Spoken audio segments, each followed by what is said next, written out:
সম্মান থাকবে না। এইসব কথা যারা বলছেন, তারা এইসব কথা বলে তো আর পাকিস্তানকে আটকাইতে পারেন নাই, এই দেশে রাখতে পারেন নাই। এই আপামর মুক্তিযোদ্ধারা এই দেশটারে জয় করে নিয়েছিল। আপনি খেয়াল করে দেখবেন, এদের বংশধররাই, আমার কাছে মনে হইতেছে, আমি জানি না আপনারা এটা বিশ্বাস করবেন কিনা, আমার মনে হইতেছে যারা এরা হচ্ছে গিয়ে রাজাকার, আল বদর, আলশাম যুদ্ধাপরাধীদের এরা ভয় করছে এদের উপরে।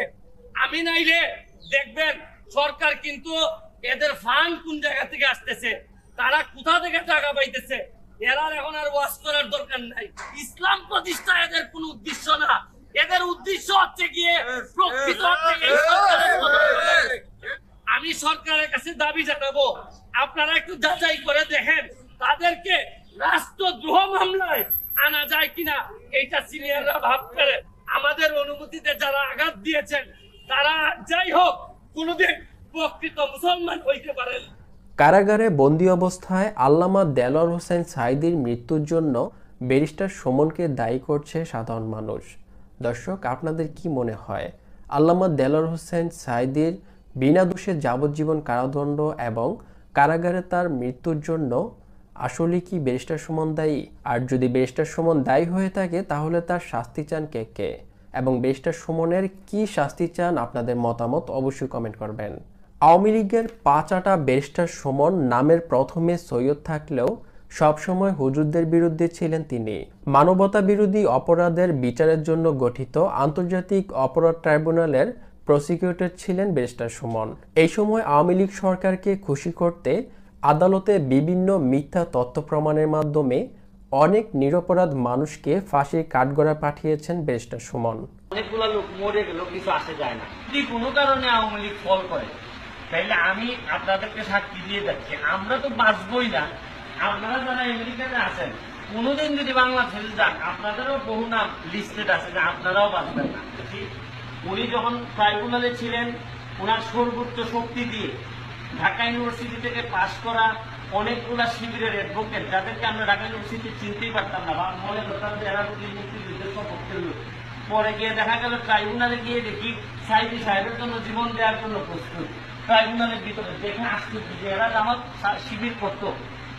আমার বিশ্বাস যে দেখবেন আমাদের এই জ্যাকসন হাইটের আশেপাশে, আমাদের আশেপাশে এত লোকজন আছে মনে হবে মুক্তিযুদ্ধের সপক্ষের, কিন্তু দেখবেন কখন যে পকেট থেকে চুরি বের করে আপনার গলায় লাগাইব, এটা বোঝার কোনো কায়দাই নেই।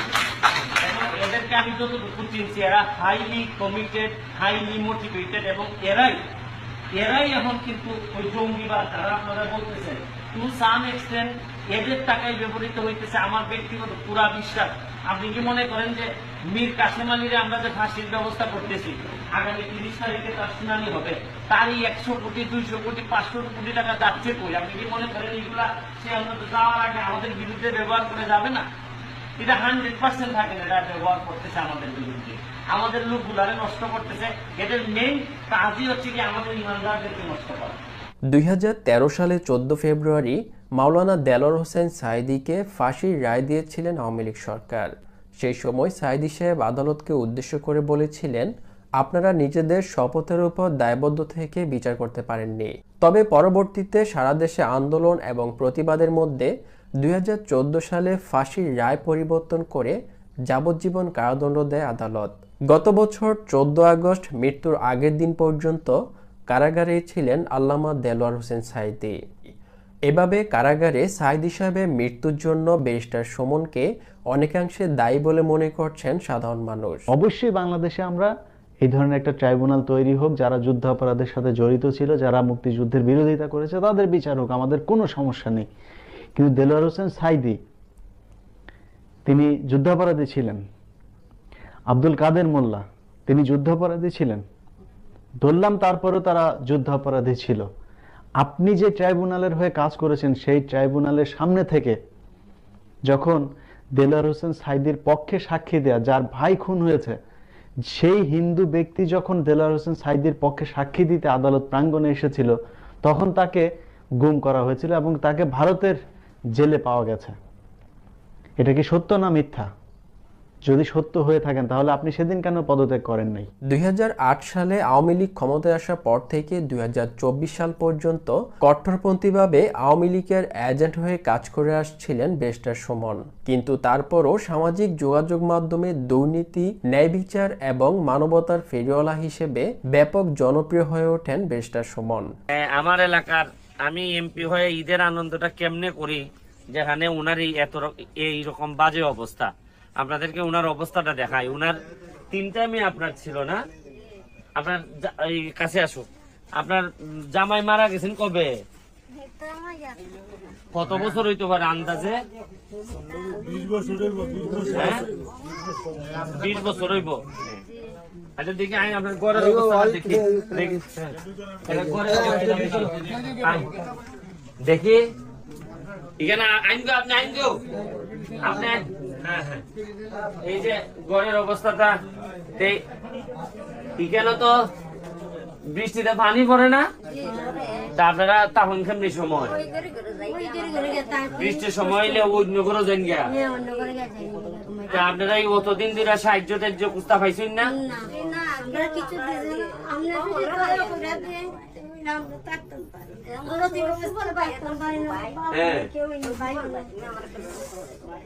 ও এরে ধরছিলাই যে একটা ব্যবস্থা করে দাও, এবার এ ভিডিও করছে। আচ্ছা আও দেখি, আও এখানে দাও, দেখি আও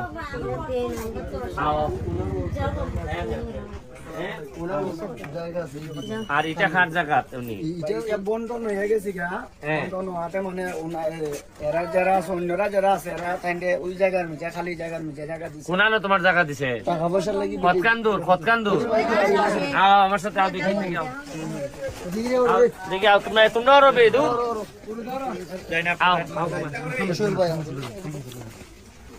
আও দাঁড়াও কোনানো বেটি জায়গা এই দিকে লাগবো দেখতো। হ্যাঁ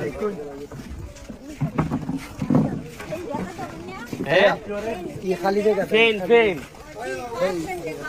হ্যাঁ এখানে নি খোলা নাই এই জায়গাটা ওই খালকের থেকে এখানে ছোট করে তোমার সুন্দর করে একটা ঘর বানাই দেওয়া হইব, বুঝছো নি? এই এটা তুমি নুরুল আর উনারে লইয়া আমি কালকে তোমার বরাদ্দ দিমু, দিলে পরে একটা সুন্দর ভাবে শালীন ভাবে যেন থাকতে পারে এরকম সরকারি ঘর যে হবে তাকে এরকম একটা ঘর তারা বানাই দিবে। ক্যামেরার সামনে সুমনকে যতটা না ভালো মানুষ মনে হয়, ক্যামেরার পেছনের সুমন তার থেকে অনেক ভয়ঙ্কর, যার প্রমাণ মিলে টিপকাণ্ডে বহিষ্কৃত এই পুলিশ সদস্যের সাথে সুমনের এমন আচরণ দেখে।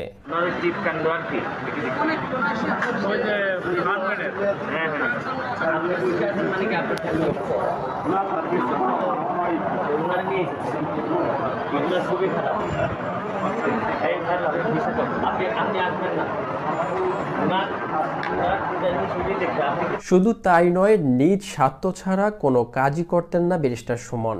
বিভিন্ন সময় ফুটবল ফেডারেশনের সাথে যুক্ত বিভিন্ন এমপিদের দুর্নীতি নিয়েও কথা বলতে দেখা গিয়েছে সুমনকে। জানা যায় এগুলো নিজের স্বার্থের জন্য করেছিলেন সুমন, যেন এই জায়গাগুলো খালি হলে এই জায়গাগুলোতে নিজের জায়গা তৈরি করে নিতে পারেন। যারা ফুটবল চিনে জানে, এর মধ্যে প্রায় 18 কোটি যদি জানে, এরা জানে যে এই ফুটবল ফেডারেশন ব্যর্থ এবং দুর্নীতিবাজদের আখড়া। বাংলাদেশের ভিতরে যেসব দুর্নীতি হয় এগুলা তো ধরেন আমরা নিজেরা জানি, এখন আন্তর্জাতিকভাবে জানে যে আমরা অন্যান্য দুর্নীতি তো করে ফুটবলের জন্য কয়টা টাকা দিল এই টাকাও আমরা দুর্নীতি করি। এখনের যে কমিটি অলরেডি কমিটি কাজ শুরু করার আগে 2 জন পদত্যাগ করছে। বুঝেন না যে তদন্ত কি হবে? যে পুলিশ বা বিভিন্ন ডিপার্টমেন্টে দেখবেন ডোপ টেস্টের ব্যবস্থা আছে, যে আপনি যদি কোনো মাদক নিয়ে থাকেন, শরীরে যদি মাদক থাকে, তাহলে ডোপ টেস্টের ব্যবস্থা করে তাকে চাকরি থেকে চাকরিচ্যুত করা হয়। কিন্তু দুঃখের বিষয় যে ফুটবল ফেডারেশনে যদি আমার বিশ্বাস যে এই কর্মকর্তাদের মধ্যে যদি ডোপ টেস্টের ব্যবস্থা থাকতো, তাহলে আর এত দায়িত্বে চেয়ারে বসা হয়তো কথা বলতে পারতেন না, বহু আগে চাকরিচ্যুত হইতেন। এত সব অন্যায়ের পর বাংলাদেশের জনগণ তাকে ক্ষমা করবে না তা বুঝতে পেরেই শেখ হাসিনা দেশ ত্যাগ করার পরপরই দেশ ছেড়ে পালিয়েছেন ব্যারিস্টার সুমন। দর্শক, ব্যারিস্টার সুমনকে দেশে ফিরিয়ে এনে শাস্তির আওতায় নিয়ে আসা হোক, কে কে চান আপনাদের মতামত অবশ্যই কমেন্ট করবেন।